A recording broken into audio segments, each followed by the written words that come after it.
Natyrisht, kjo ka të bëj me marrëveshjen apo, siç po e quajmë ne, pajtueshmërinë që ka arrit qeveria e Kosovës me KFOR-in dhe përfundimisht po ndodhin të gjitha ato gjëra të cilat ne kemi alarmuar që sa ko që Kosova me këto veprimet e saj, qeveria e Kosovës më pak, domethënë çdo ditë po e bën Kosovën më pak shtet, gjithmonë tu fokusu në formalitete e gjithmonë tu e humb atë rëndësinë apo thelbin e të qenurit shtet.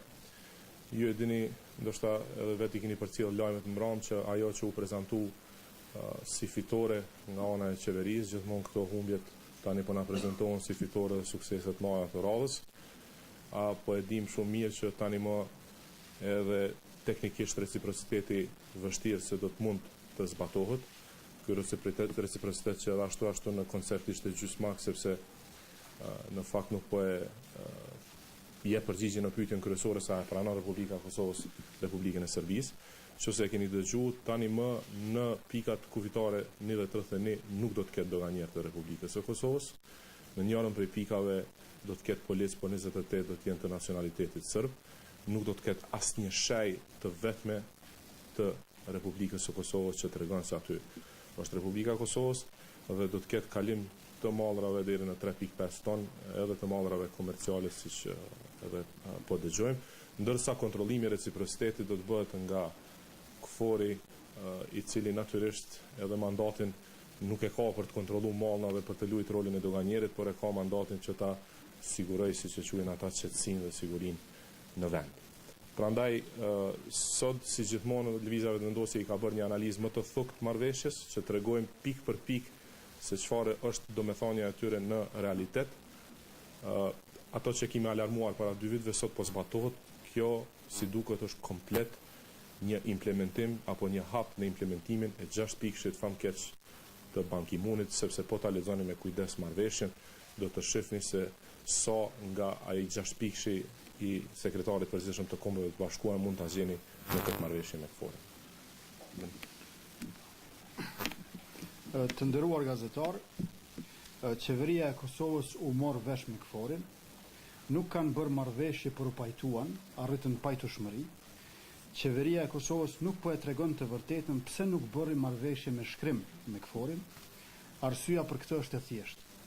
KFOR-i që nuk e njeh pavarësinë e Kosovës, nuk e njeh as qeverinë e Kosovës si qeveri të Republikës së Kosovës, prandaj edhe nuk ka nënshkruar e nuk do të nënshkruaj marrëveshje me qeverinë e Kosovës. Këto 10 pika nuk janë 10 kushtet e qeverisë së Kosovës për KFOR-in, por janë 10 urdhrat e KFOR-it për qeverinë e Kosovës. Së pari KFOR-i u mor vesh me Serbinë, e mandej mbi atë bazë u pajtua edhe qeveria e Kosovës me KFOR-in. Prandaj, këto 10 urdhra janë 10 urdhrat e dorëzimit. Me këto 10 pika tekst, qeveria e Kosovës hoqi dorë nga 2 pikat kufitare. Qeveria e Kosovës me propagandën për suksesin e saj, e që në të vërtet mungon si asgjë tjetër, po përpiqet ta fsheh faktin që këto 10 pika janë saktësisht përbrenda kuadrit të 6 pikëshit famkeq të Ban Ki-moonit dhe afirmimit e zbatimit të tij. Në portat 1 dhe 31, autoritet suprem do të jetë KFOR-i dhe jo policia e Kosovës e as doganat e Republikës Kosovës. Pasi që strukturat ilegale e kriminale të Serbisë e vranë Enver Zymberin dhe i plagosën 10 policë të tjerë, njësitë speciale të policisë së Kosovës nuk do të dërgohen më në veri. Aksioni 25 korrikut ishte i pari edhe i fundit i kësaj qeverie atje. Duke mos e bërë atë që mundet e atë që duhet, qeveria e Kosovës po e saboton shtetëndërtimin. KFOR-i negocioi me përfaqësuesit e Serbisë dhe me kryeministrin Thaçi më pastaj. Që të gjitha palët u dakorduan që pushtetit i mbetet KFOR-it dhe kjo thuhet në mënyrë eksplicite në pikën e 3. Kosova, nëse do që të bëhet sovrane, ka nevojë që ta ridefinoj praninë e NATO-s në Kosovë përmes një marrëveshje të re me të, e jo ta përforcoj KFOR-in që ndodhet në Kosovë duke u bazuar në rezolutën 1244 dhe marrëveshjen e Kumanovës së 9 qershorit të vitit 1999 të bërë me generalet serb të ushtrisë jugoslave. Në pikën 4 të kësaj pajtueshmërie thuhet që dy pikat kufitare, po citoj, në parim mbesin të mbyllura për shkaqe sigurie dhe cilësohen si zona ushtarake, mbaron citat. Ky është fundi i reciprocitetit të kësaj qeverie, sepse mallrat nuk po bllokohen duke u bazuar në reciprocitetin që e përcaktojmë ne, por në sigurinë që e përcakton KFOR-i. Pra, shkaku i mbylljes së tyre është siguria e jo reciprociteti. Mandej, thuhet që pikat në parim mbesin të mbyllura, dhe me thënë në parim, pra jo me çdo kusht, jo për gjithçka dhe jo çdo herë, përveç se në parim, këto pika kufitare në veri do të mbesin të mbyllura.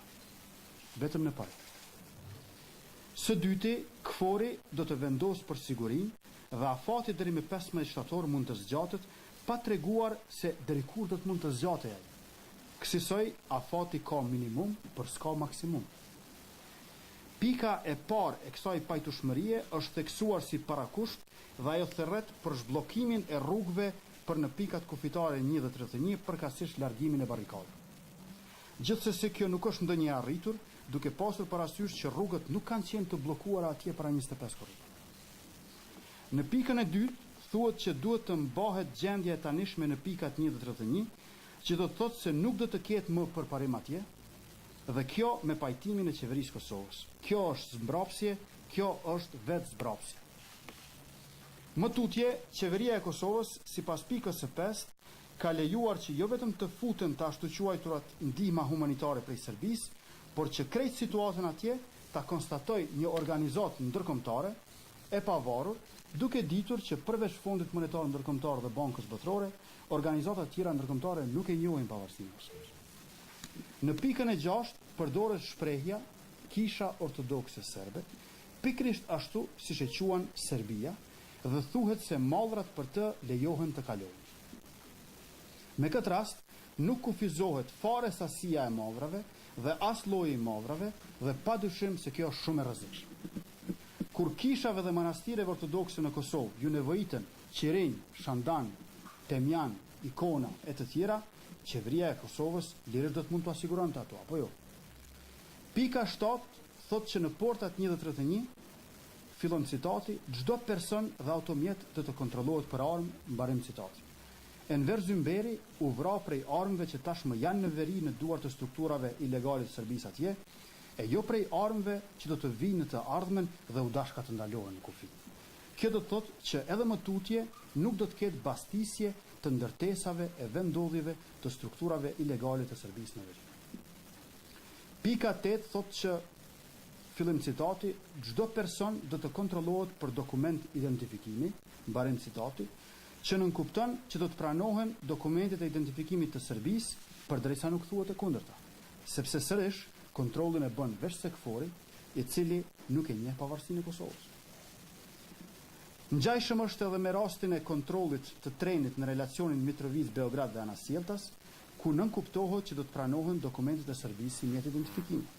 Po ashtu, pse duhet të hyjë e të dalë ky tren në Kosovë nga Kosova sa herë të dojë Serbia, përderisa ajo nuk lejon qarkullimin e mallrave dhe qytetarëve të Kosovës për në Serbi. Në fund, thuhet që KFOR do të marrë operacione kontrolli në pikat e paautorizuara të kalimit të kufirit me qëllim që të mbajë e të sigurojë ambient të sigurt. Pra pikat e autorizuara nuk do të eliminohen, por përkundrazi do të legjitimohen duke u kontrolluar nga KFOR. Me këtë pajtueshmëri midis qeverisë së Kosovës dhe KFOR-it, kufiri verior vulloset vetëm si kufi administrativ, pa doganat e Republikës së Kosovës dhe pa njësinë speciale të policisë së Kosovës atje si garantuese e sigurisë së doganjave. Gjithçka çfarë ndodhi në veri e dëshmoi edhe një herë që para se të jetë problemi të mallrat ilegale të Serbisë, ai konsiston të strukturat ilegale të Serbisë. Qeveria e Kosovës, në vend se të vazhdojë me aksione, ajo vazhdon me premtime. Ministri i Punëve të Brendshme Bajram Rexhepi rregullisht deklaron që nuk ka kthim prapa nga vendimi i qeverisë, a thua se është shqyrtuar edhe mundësia e një vendimi tjetër që do ta anulonte vendimin e parë. Qeveria e Kosovës është zbrapsur sepse ajo nuk vepron më, sepse ajo i ka ndalur aksionet në veri, sepse ajo nuk po i dërgon sërish policinë në veri. Për të qenë edhe më keq se kaq, pas kësaj pajtueshmërie me KFOR-in, qeveria e Kosovës ja ka lidhur duart vetes dhe çfarë do aksioni i saj drejt realizimit të vendimit të 25 korrikut do të përbënte shkelje të kësaj pajtueshmërie me KFOR-in. Prandaj 10 pikat e kësaj pajtueshmërie me KFOR-in janë 10 urdhrat e dorëzimit të qeverisë së Kosovës. Kryeministri Thaçi bart përgjegjësi politike dhe historike për këtë zbrapsje dhe shans të humbur. Ai bleu ca kohë për pushtetin e tij në llogari të hapësirës për shtetin tonë.